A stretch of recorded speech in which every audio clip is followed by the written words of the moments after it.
सध्या सोशल मीडियावरती एक ट्रेंड खूप भारी गाजतोय. How can I explain the weight of this scene to somebody who has never watched it.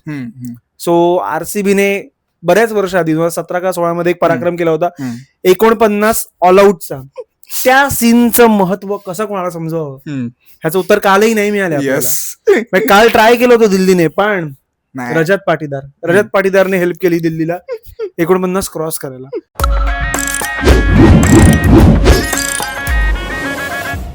बारावा लोएस्ट स्कोर वगैरे झालाय आयपीएल. त्यांचा पहिला याचा प्रयत्न होता, पण आरसीबीने आम्ही म्हटलं आम्हीच पुढे राहणार. आरसीबीने म्हटलं पहिल्या 12 मध्ये आरसीबी आहे किती? 4 वेळा आरसीबी आहे. 49 रेकॉर्ड आहे. त्यानंतर त्यांचे 64, 63, 58 असं त्यांचे बरेच स्कोर्स आहेत. सो आरसीबीने एक तो हॉलमार्क त्यांचा बनवलेला की आम्हीच असणार, लोएस्ट मध्ये आम्हीच असणार आहे. माझ्या मते आता 49 रेकॉर्ड एकच टीम तोडू शकते, पुन्हा आरसीबी. त्यानंतर अजून एक रेकॉर्ड झालाय ज्यात सगळ्यात जास्त बॉल्स ठेवून मॅच जिंकले, त्यामध्ये सेकंड नंबरला आहे कालची. पहिल्या रायगेस अजूनही मुंबई इंडियन्स वर्सेस कोलकाता पहिल्या सीझन 68 ला ऑल आउट केलेला, जयसूर्याने मारला होता. सो आरसीबीने 81 बॉल ठेवून जिंकले मॅच. आणि अजून एक रेकॉर्ड झालाय ज्यात Virat Kohli is the first batsman ever to score 9,000. So लोकांचे करिअर मध्ये नसतात त्याचे, आपल्या पठ्ठ्याचे फक्त आयपीएल मध्ये 9,000 रन्स आहेत. आणि विराट तो बॅट्समन ज्याच्या आपण 0 पासून 9,000 सगळे रन्स बघितलेत. Proud of it, proud of it. असो, काल आरसीबीने 75 वर ऑल आउट केलाय डीसी ला. आणि याच डीसीने त्या दिवशी किती मारले रे? याच ग्राउंड वरती त्या दिवशी 265 मारले. आणि ते चेस पण झाले. नंतर पंजाबने चेसही केले.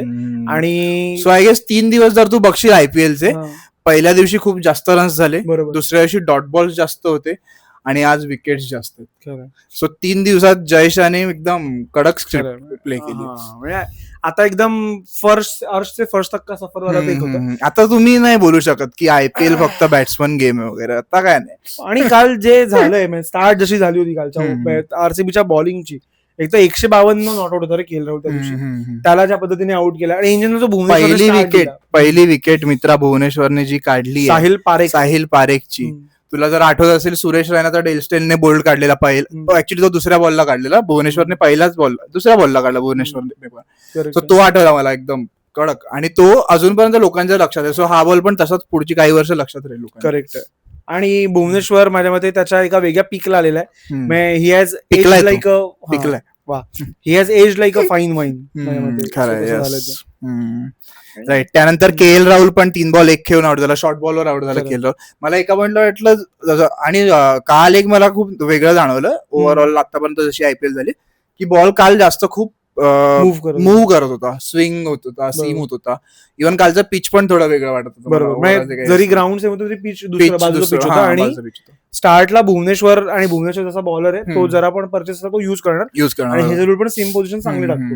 सो त्या दोघांनी प्रॉपर त्यांची जी काय म्हणतो त्यांची जी क्राफ्टमॅनशिप आहे ती काल त्यांनी दाखवली. एका पॉइंटला मला असं वाटत होतं की इंडिया खेळते की ऑस्ट्रेलियामध्ये. मग एका पॉइंटला मला वाटलं इंडिया त्यांचा 47चा रेकॉर्ड वगैरे 33चा वगैरे रेकॉर्ड होता. 36चा पण राहणे नव्हता. न्यूझीलंड इंडियाला किती 47 ला ऑल आउट केलं होतं ना इंडियामध्ये.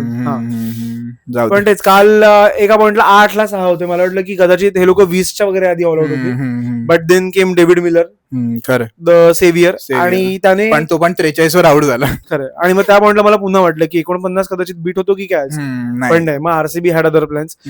पाटीदारने 8 ला 6 विकेट होते त्यांचे. त्यानंतर त्याने दोघांच्या एक वर नाही करवलं पुढचं.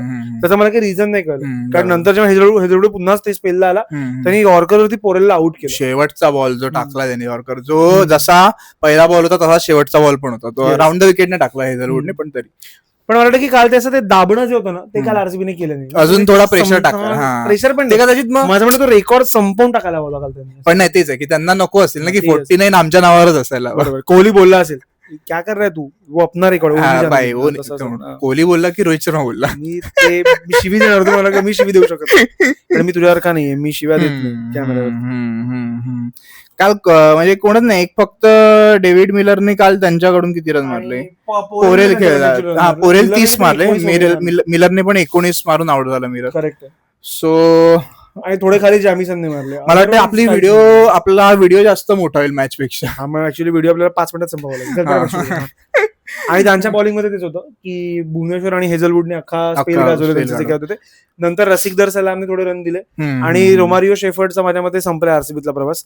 कारण तो आजकाल जे रन देत सुटलाय, काल पण त्याने तो रेकॉर्ड होऊ दिला नाहीये. त्याला ते 21 रन पडले.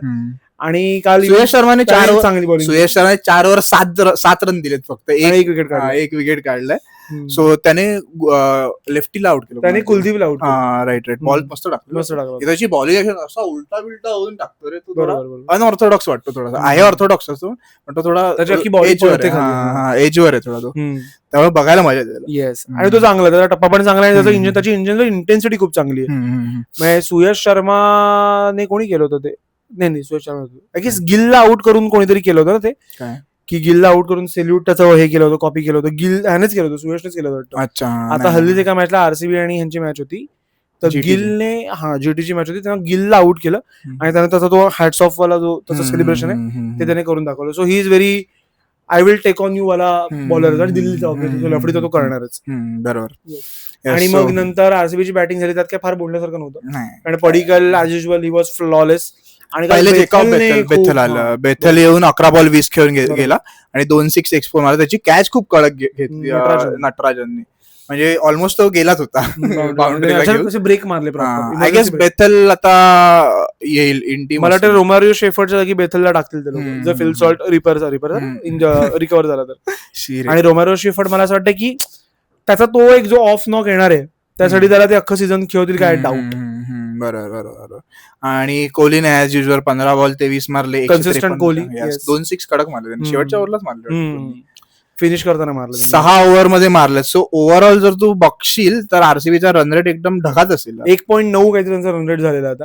आणि आता माझ्या सेकंड पॉइंटला गेली, 8 मॅच मध्ये 12 पॉइंट आहेत त्याचे आणि 1.9 आहे त्यांचं. काय करायचं यार तुझ्या डोक्याचं. आणि बरोबर बोललो ना मी. आणि नो वन नेहमी कारण बघितलं होतं, no one will be surprise की पुन्हा एकदा ही IPL फायनल पण पंजाब मध्ये होईल, आणि पंजाब जिंकेल आमची प्रीती. तुम कथे गए हो प्रीती. हो, कुठली भाषा मालवणी वगैरे बोलला. पण मला वाटतं की ह्या वर्षी पंजाब आणि आरसीबी जसा गेम चाललाय डिझर्विंग टॉप 2 आहेत माझ्यामध्ये. बट पंजाब जिंकली पाहिजे. पंजाब आता खूप आणि 1 वर्ष मिळालं, खूप क्लीन खेळतात माझ्यामध्ये, खूप क्लिनिकल खेळतात. एक पण मॅच हरले नाहीत, फक्त एक नो रिझल्ट आहे. आरसीबी पेक्षा भारी ते खेळतात यावर्षी, आणि तेच आहे, फक्त ते ओकेजन वरती त्यांनी अराईव्ह झाले पाहिजे ते लोक. बाकी they are the best team of this season माझ्यामध्ये. अंटिल मुंबई काहीतरी ग्रेट कमबॅक करते. अजूनही यायला होप्स होप्स आपल्याला शेवटपर्यंत असतात मित्र. खरं. जाऊ दे. सो तुम्हाला कालची मॅच कशी वाटली, हा व्हिडिओ एवढा लहान काय, हे सगळं तुम्ही आम्हाला कमेंट्स मध्ये नक्की सांगा, विचारा. येस, आणि लाईक करा, शेअर करा, सबस्क्राईब करा मांडीला खाजला, क्रिकेटवरचा पहिला मराठी पॉडकास्ट. येस.